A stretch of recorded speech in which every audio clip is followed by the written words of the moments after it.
तो नमस्कार साथियों, स्वागत है आपके अपने YouTube चैनल आयुर्यात्री पर। पेश है आपके सामने एक और लेटेस्ट वैकेंसी। ये वैकेंसी साथियों CCRS के अंडर में निकली है।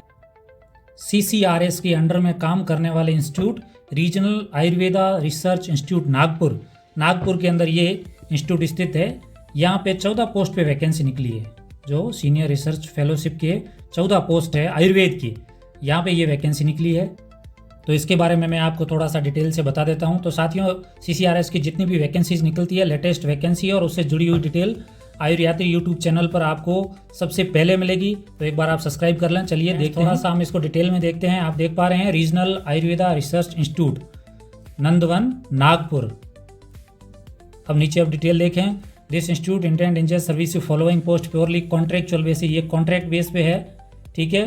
परमानेंट या गवर्नमेंट बिल्कुल परमानेंट नहीं है, इसमें क्लियर लिखा है कॉन्ट्रैक्ट बेस पे है। अब इसके अंदर आप देख पा रहे हो प्रोग्राम है THCRP, SASP, WCH, smart 3, diabetes mellitus and sickle cell anaemia. ये अलग अलग क्या है कि प्रोजेक्ट चलते हैं CCRS के अंदर। तो इसके अंडर में ये वैकेंसी निकली है, आपको इसमें काम करना पड़ेगा। और इसमें लिखा हुआ है अभी तो जो ये वैकेंसी है वो 6 महीनों के लिए है, ठीक है। और आगे आपकी परफॉर्मेंस क्या रहेगी, आपने काम कैसा किया है, इस अकॉर्डिंग इस वैकेंसी को आगे भी क्या है एक्सटेंड कर दिया जाएगा। अब क्या क्या क्वालिफिकेशन होगी और कंडीशंस होगी ये अपन देखते हैं। तो अब हम जब जो पोस्ट का नाम है वो और उसमें संख्या कितनी है वो जब देखते हैं, तो सबसे पहले आप ऊपर देख पा रहे हो senior research fellow Ayurveda SRF Ayurveda पे ये पोस्ट निकली है। अलग अलग अगर अपन प्रोग्रामों की बात करें तो ये जो THCRP प्रोग्राम है इसमें 3 पोस्ट है। AMHCP SCSP इसमें 4 पोस्ट है। WCH SCSP में 3 पोस्ट, फिर स्मार्ट 3 में 2 पोस्ट, डायबिटीज़ मेलिटस में 1, सिकल सेल एनीमिया में कितनी है 1 पोस्ट है। टोटल जब अपन ये पोस्ट काउंट करें तो ये कितनी होती है 14 पोस्ट होती है। फिर हम देखें क्वालिफिकेशन क्या है, एक्सपीरियंस क्या रहेगा और एज की जो लिमिट है वो क्या रहेगी।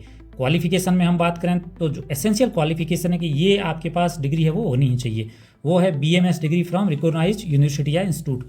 उसके बाद एज लिमिट की बात करें तो 1/1/2026 तक आपकी एज 35 साल से कम होनी चाहिए, इससे ज़्यादा नहीं होनी चाहिए। उसके बाद हम डिज़ायरेबल की बात करें कि वो किसको प्रीफ्रेंस देंगे, तो डिज़ायरेबल में हम देखते हैं तो इन्होंने क्लियर लिखा है कि प्रीफ्रेंस किसको दी जाएगी। प्रीफ्रेंस उसको दी जाएगी जिसके पास MD या MS आयुर्वेदा में डिग्री है और पहले को कोई रिसर्च वर्क है उसमें एक्सपीरियंस है, जैसे any research project funded by ministry of Ayush, ICMR, CSR, DST। कोई भी अगर इन इंस्टीट्यूट के द्वारा फंड दिया गया है और किसी भी प्रोग्राम में अगर उन्होंने काम किया है तो उसको ज़्यादा प्रेफरेंस दी जाएगी। स्किल और drafting editing of scientific document, article, technical report ETC।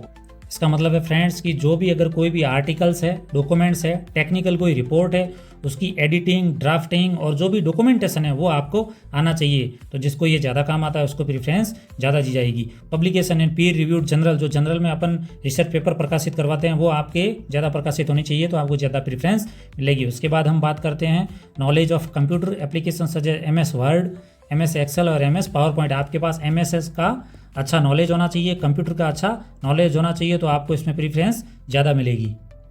फिर हम बात करते हैं सैलरी की कि इसमें सैलरी कितनी मिलेगी इस वैकेंसी में। तो सैलरी की बात करें तो ये क्लियर लिखा हुआ है 42,000 रुपये plus HRA house rent allowance.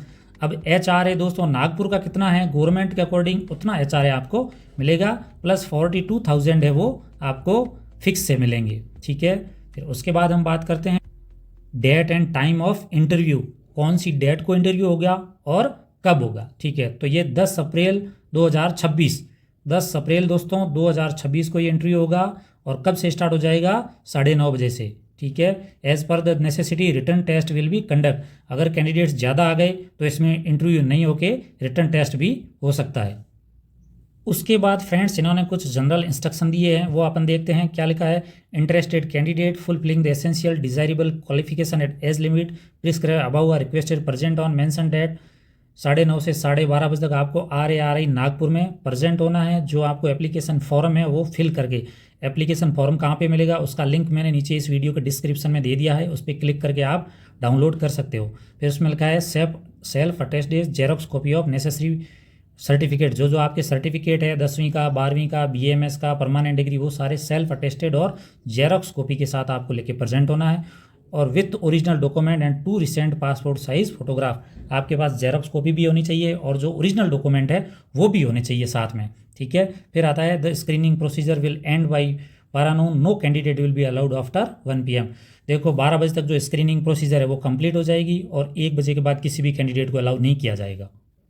अब फ्रेंड्स अगर हम जनरल कंडीशन की बात करें, इन्होंने क्या कंडीशंस रखी है, तो इन्होंने एज लिमिट का पहले ही बता दिया था कि 1 तारीख 1 महीना मतलब 1 जनवरी तक 2026 तक क्या है 35 वर्ष से ऊपर नहीं होनी चाहिए, लेकिन ST OBC इसमें गवर्नमेंट के अकॉर्डिंग वो रिलैक्सेशन दे सकते हैं। फिर हम बात करें कि ये वैकेंसी कब तक है, तो वैसे तो ये 6 महीने तक है, ठीक है। बाद में आपकी क्या परफॉर्मेंस क्या रहेगी, ठीक है, और आगे की अथॉरिटी का क्या निर्णय रहेगा उसके अकॉर्डिंग बंद भी कर सकते हैं और जारी भी रख सकते हैं।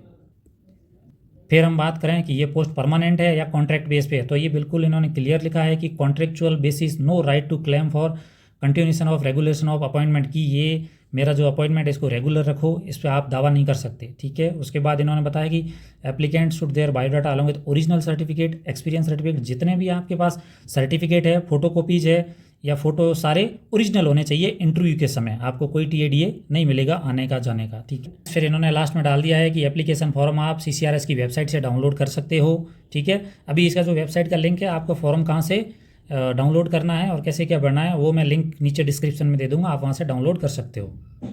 तो दोस्तों CCRS की वैकेंसी बहुत सारी आती है, तो जैसे जैसे जो वैकेंसी आएगी उसकी लेटेस्ट अपडेट आपको आयुर यात्री यूट्यूब चैनल पे मिलती रहेगी। जुड़ते रहिए, साथ में सब्सक्राइब कीजिए, लाइक शेयर और कमेंट कीजिए। और जो फॉर्म का जो भी लिंक है डाउनलोड का, जो आपको भर के वहाँ पे जमा कराना है, उसका लिंक मैंने डिस्क्रिप्शन में दे दिया है, आप उस पर क्लिक करके फॉर्म को डाउनलोड कर सकते हो। Thank you.